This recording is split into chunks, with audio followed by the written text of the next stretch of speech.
بسم الله الرحمن الرحيم. والمرسلات عرفا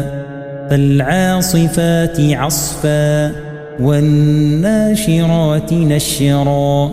فالفارقات فرقا فالملقيات ذكرا عذرا أو نذرا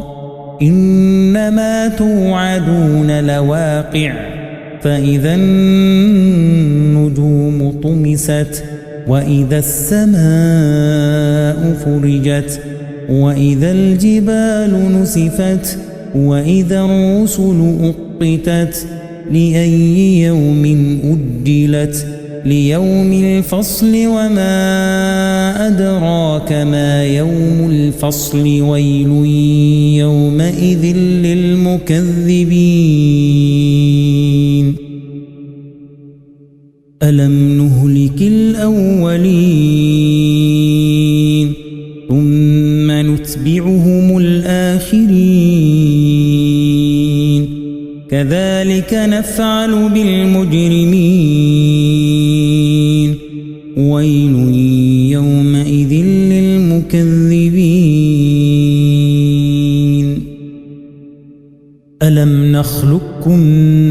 من ماء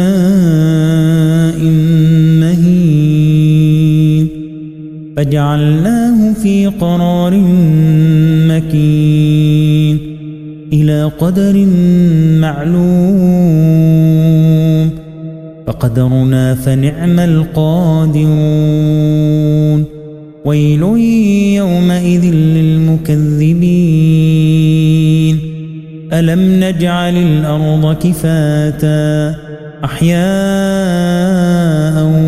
وأمواتا وجعلنا فيها رواسي شامخات وأسقيناكم ماء فراتا ويل يومئذ للمكذبين انطلقوا إلى ما كنتم به تكذبون انطلقوا إلى ظل ذي 3 شعب لا ظليل ولا يغني من اللهب إنها ترمي بشرر كالقصر كأنه جمالة صفر ويل يومئذ للمكذبين هذا يوم لا ينطقون ولا يؤذن لهم فيعتذرون ويل يومئذ للمكذبين هذا يوم الفصل جمعناكم والأولين فإن كان لكم كيد فكيدون ويل يومئذ للمكذبين إن المتقين في ظلال وعيون وفواكه مما يشتهون كلوا واشربوا هنيئا بما كنتم تعملون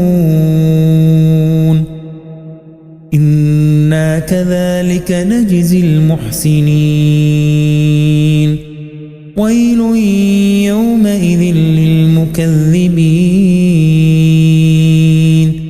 كلوا وتمتعوا قليلا إنكم مجرمون ويل يومئذ للمكذبين وإذا قيل لهم اركعوا لا يركعون ويل يومئذ للمكذبين فبأي حديث بعد بعده يؤمنون